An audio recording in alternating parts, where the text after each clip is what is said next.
Nako mga kababayan, pakinggan nyo po itong pahayag ni Kay Eric na talaga namang ikakagulat nyo mga kababayan. Sabi niya dito, dead end na at lagapak ang ICI. At ito daw ang ikakabagsak mga kababayan ng gobyerno ni PBBM mga kababayan, dahil unti-unti na daw nagre-resign ang mga opisyales sa ICI mga kababayan. Na-stress na po mga kababayan, no? Lalo na itong si Rogelio Singson na dating secretary ng DPWH mga kababayan. At talagang hindi niya daw isasakripisyo ang pamilya niya dahil sa kabulastugan daw na ginawa ng Marcos admin mga kababayan. So ito na, panoorin natin itong pahayag ni Ka Eric Celis mga kababayan. Talakayan, video analysis. Sa puntong ito, pag-uusapan po natin itong sumambulat na iskandalo ng pag-resign mula sa ICI o Independent Commission for Infrastructure na binuo ni Bongbong Marcos Jr. para sa pagkukunwari, pagtatakip, pagtatabon-tabon at pagmaniobra upang palabasin na siya at ang kanyang pinsan na si Romualdez ay mga inosente at hindi nasasangkot sa iskandalo ng pandarambong at pangungurakot na umabot nga sa mahigit 1 trillion pesos na pondo at kabanang bayan ang nawala dahil nga dito sa massive plunder, large-scale corruption. Ang pinag-uusapan natin itong pagre-resign mula sa ICI ni former DPWH Secretary Babes Singson. At ano ang implikasyon, ano ang dahilan, ano po ang magiging perspective o pananaw ng taong bayan at ano po ang ating ini-expect na mangyayari sa pagkawala ni Babes Singson, ni Secretary Babes Singson. In fact, last week po, bago pumasok ang buwan ng Disyembre, nakapag-usap kami ni Congressman Jing Paras. And he told me na nag-decide na si Babes Singson na umalis sa ICI effective December. Pero hindi pa binanggit kung anong linggo o anong petsa sa buwan ng Disyembre. Sa matatandaan po natin, si former DPWH Secretary Babes Singson, isa po ito sa nirerespeto na kasapi ng ICI sapagkat may integrity ito. Hindi po ito nangongolekta ng kutong, hindi kagaya ng mga nakaraang mga DPWH dyan na officials, lalo na yung kulukoy na nagkukunwa-kunwarian noon na mabait, yun pala, tirador ni Marcos at ni Romualdez, kasama si Saldico, sa pangangatay ng pondo at pagpapatupad ng mga ghost projects para kulimbatin, durubuhin ang pondo ng bayan. We're talking about yung kulukoy na si Manny Bunuan, no? Pinatakas na ni Marcos at nila Romualdez para magtago doon sa Estados Unidos sa kunwa-kunwari ang may inaasikasong medical procedures para sa kanyang asawa. Wow! Ngayon, maliban po sa pagkakaroon ng integridad ni Babes Singson, dahil hindi naman po siya kurakot, hindi nangungutong, ay mayroon pa pong binitawan din si Congressman Jing Paras, and kahapon nga sa interview, kinumpirma din ni Congressman Igay Erese ng Caloocan at nagkausap din sila ni Secretary Babes Singson na sinabi ni Babes Singson na hindi niya kakayanin na itataya niya ang kanyang buhay, ang kanyang pamilya, isasakripisyo niya para lamang hugasan ang mga ginawang katarantaduhan, kalokohan at kabulastugan ng Malacanang, referring of course to Marcos. Ito po ay sinabi in a public interview sa isang media outfit ni Congressman Erese. At yan din po ang binabanggit ni Congressman Jing Paras ng kanyang sinabi na itong si former Secretary Babes Singson ay aalis na po sa ICI sapagkat hindi na po niya makakayanan o hindi na niya masisikmura pa I would highly recommend monday.com because it can streamline your operations. And ang mga hakbang o gawain na ang layunin ay ilihis ang investigasyon, tabon-tabunan at pagtakpan ang umaalingasaw na krimen na kinasasangkutan ni Marcos at ni Romualdez bilang mga mastermind o punong salaring kriminal sa pagkakaroon nitong malawakan at malalim na pandarambong pangungurakot at pangungulimbat sa pundo ng bayan. Meaning to say, the resignation of former DPWH Secretary Babe Singson from ICI confirms that indeed, hindi na po maganda at hindi talaga maayos ang layunin o ang tinutumbok na direksyon ng ICI. Ganyan din po ang nangyari kay Mayor Magalong.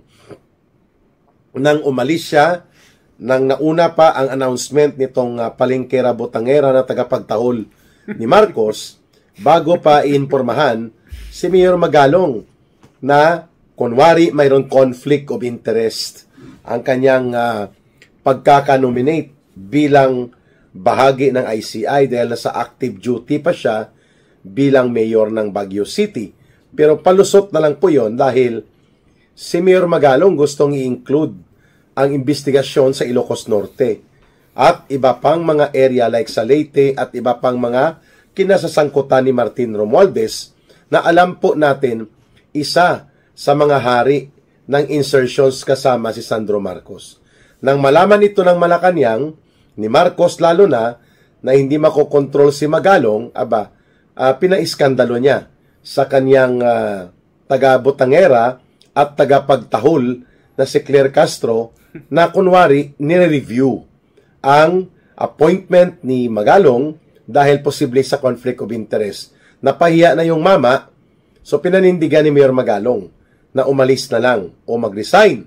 So pangalawa na itong kay Babes Singson, mga kababayan, which shows that indeed ang pagbubuo ng ICI, bagamat ito ay legally questionable.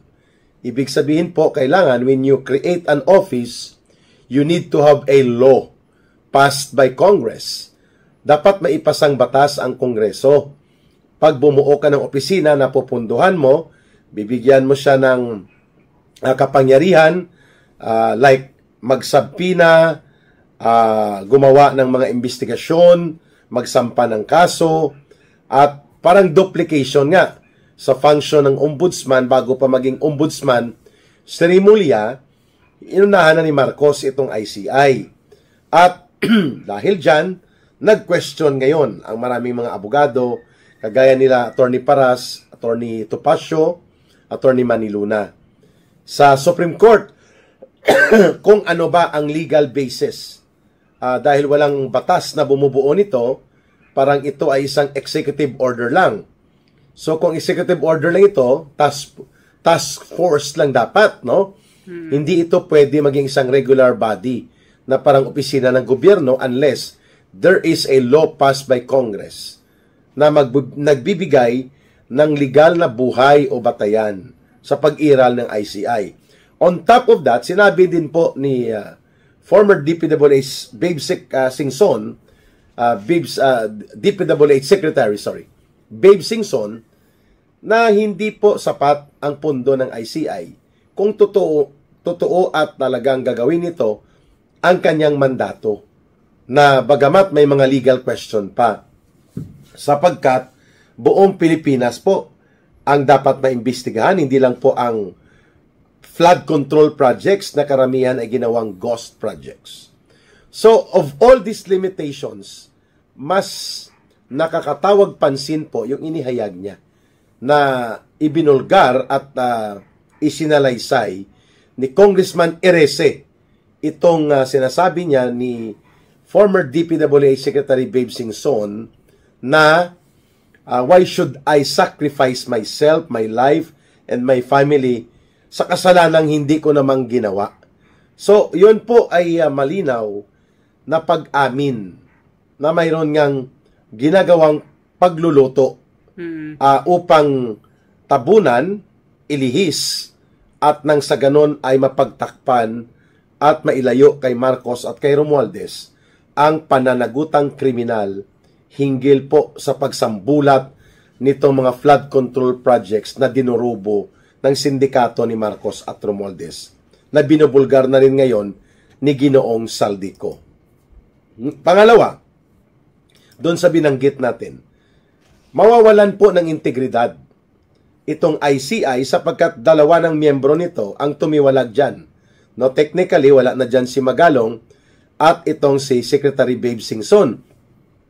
Itong dalawa ay mayroon pong reputation na sila ay seryoso na naninindigan at nagsusumikap na labanan ang korupsyon sa gobyerno.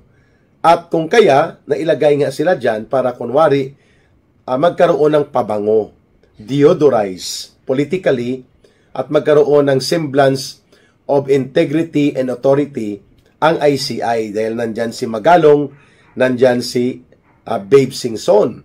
Subalit, hindi pa umaabot ng 3 buwan, mga kababayan, mula nang binuo itong ICI na diskarte ni Marcos, lumalabas na selective and kanila lamang pinupukusan ang kung ano ang magdidiin doon sa ginagamit nilang scapegoat like Saldico at iba pang mga hindi direktang makakasangkot kay Marcos at kay Romualdez.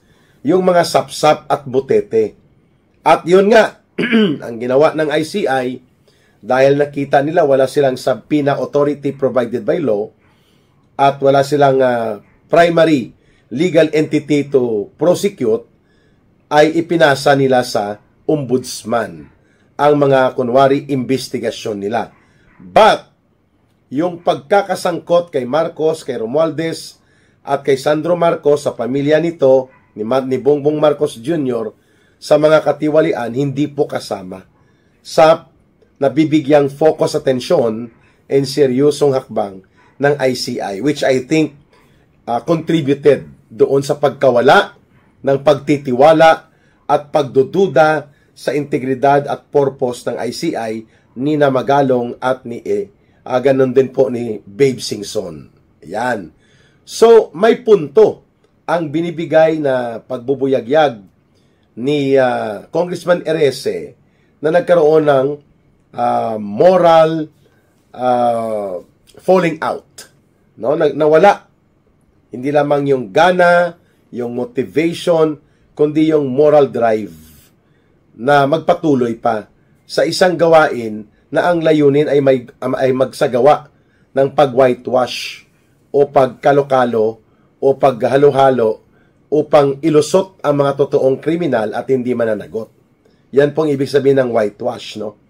So, hindi kaya ng konsyensya niya, ng kanyang pagkatao at ng kanyang background ni Babe Singson at ganun din po nila Magalong na parang gagamitin sila to deodorize Marcos and Romualdez at the same time gamitin ang ICI as an instrument for whitewash and cover-up of the crimes of Marcos and Romualdez against the people.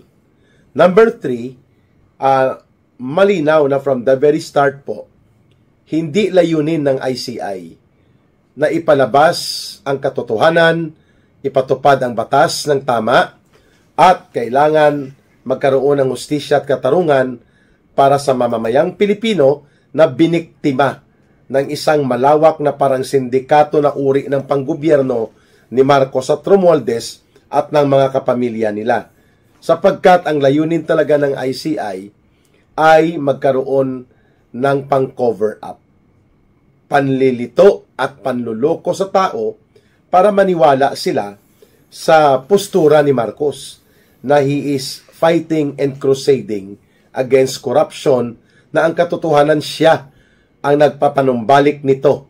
The restoration and the monumental systematic re-emplacement, pagbabalik ng pangungulimbat at pandurubo at pangungurakot sa lahat halos ng sangay ng gobyerno, kinumpasan ni Marcos dahil pinabayaan niyang ito ay mangyari sapagkat nakikinabang siya sa paggamit ng korupsyon upang ito ang maging panunuhol sa mga bulok na opisyal at politiko na kanyang ginagawang aliado. At the same time, nakikinabang ng todo-todo si Marcos sa ganitong uri ng sistema.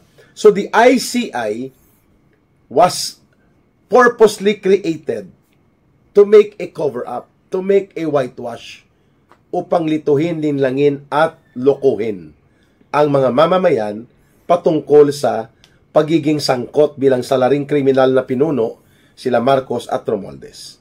At ang resignation ni Babe Singson at ang technically pagdistansya ni Mayor Magalong sa ICI ay patunay na yun nga ang totoong layunin ng ICI na hindi matatanggap at hindi po magiging tugma sa values and principles of integrity, transparency, and honesty in service na gustong panindigan ni Magalong at nila Babe Singson, no? Lalo na itong recent resignation ni Secretary Babe Singson.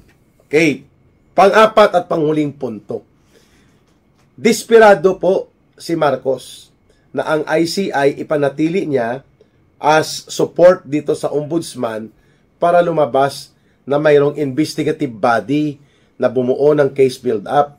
Pero sa loob po ng 3 buwan, puro maliliit, puro secondary players or third level players ang tinitira. Hindi nila kayang ipatupad ang seryosong investigasyon direkta kay Marcos, Bongbong Marcos Jr., sa kanyang anak, sa involvement ng kanyang asawa, at pati na rin po kay Martin Romualdez na itinuturo na kasabwat pala ni Sandro Marcos sa may pinakamalaki at pinakamaraming insertions sa budget. At ito ay kinonsinti, kinasabwat ni Marcos Jr. Bagamat siya ay nababahala na mukhang tatalunin pa siya ni Saldico at ni Romualdez sa diskarte sa pera kung paano kulimbatin ito na siyang binubulgar ni Ginoong Saldico, lumalabas na si Marcos ay hindi makapalag kay Romualdez at kay Saldico noon, pati po sa mga nangyayaring mga maniobrahan kung paano katayin ang hundreds of billions of pesos to trillion of pesos sa flood control projects and other projects sapagkat nakikinabang ang kulukoy na si Marcos. At iyan ang hindi kayang gawin ng ICI na i-establish ang case build-up against Marcos, Romualdez, Sandro Marcos, at iba pang mga major players sa criminal syndicate operations na ginawa upang kulimbatin at durubuhin ang trilyones na pondo ng ating bansa. Yan ang dahilan kaya unti-unting nawawala na po ang mga kagaya ni former DPWH Secretary Babe Singson sapagkat ang sabi nga ulit ni Congressman Erese, paano mo ipipilit ang isang bagay na hindi tumutugma sa moral values, sa moral compass, sa karanasan at pananaw ng isang tao na inilagay mo na gumawa ng mga hakbang na hindi ka nais-nais at to be, I'm 2A. May iba't ibang rason kung bakit tayo nag-travel. Travel is about making memories. Will you marry me? But it can also make you braver. Hindi tumutugma sa kung anong nararapat gawin para sa interes ng mamamayan at pagkakaroon ng tamang direksyon na ma-establish ang katotohanan at katarungan sa issue na gustong i-adresa na nitong ICI. So there is a so-called inconsistency. Hindi consistent ang ICI Kapag pagdating po sa mga serious targets like Marcos Jr., Romualdez, and Sandro Marcos, hindi na po umuusad ang ICI. Nababalahura na siya. At dahil dyan, nakikita nila Babe Singson na ang ICI is nothing but a cover-up and whitewash instrument of Marcos. Yun po ang katotohanan na hindi lang madirektang maisabi ni Babe Singson out of delicadeza. Kaya nga, out of delicadeza din po and ethics o values na kanyang mayroon sa kanyang sarili at may natitira pa siyang kahihiyan para sa kanyang pamilya at sa kanyang pangalan, umalis na lang. Nagbitiw na po si former DPWH Secretary Babe Singson. At ito na ang ikalalaglag ng ICI. Sapagkat ang ganitong pangyayari na ginawa ni Babe Singson, at ito rin po ang nagtulak noon kay Magalong na umalis na lang sa ICI, ay ito rin po ang ikababagsak nito. Because once you lost credibility and the moral acceptance from the people, ang anumang hakbang na gagawin mo ay hindi paniniwalaan at hindi tatanggapin ng mga mamamayan. Kahit anong gimmick pa ang gagawin ni Marcos ng pagsasampa ng kaso, kung ano-anong paghahabol laban kay Saldico, for as long as siya ang itinuturong mastermind ng pangyayari, sirkumstansya, testimonya, at pati na po ang katotohanan sa pagdudugtong ng mga pangyayari at mga karanasan ng pag-iral ng bagay related sa pandarambong, all things point to Marcos. So, how would ICI move from there? Di po ba? Dead end na po ang ICI. Kaya po, samahan nyo palagi si Ka Eric sa ating pananaw at mga paglilinaw. Ang mamamayan na mulat ay mamamayang may kapangyarihan na pwedeng kumilos para sa pagbabago. Mahalin natin ang bansang Pilipinas. Walang ibang magmamahal nito kundi tayo ring mga Pilipino.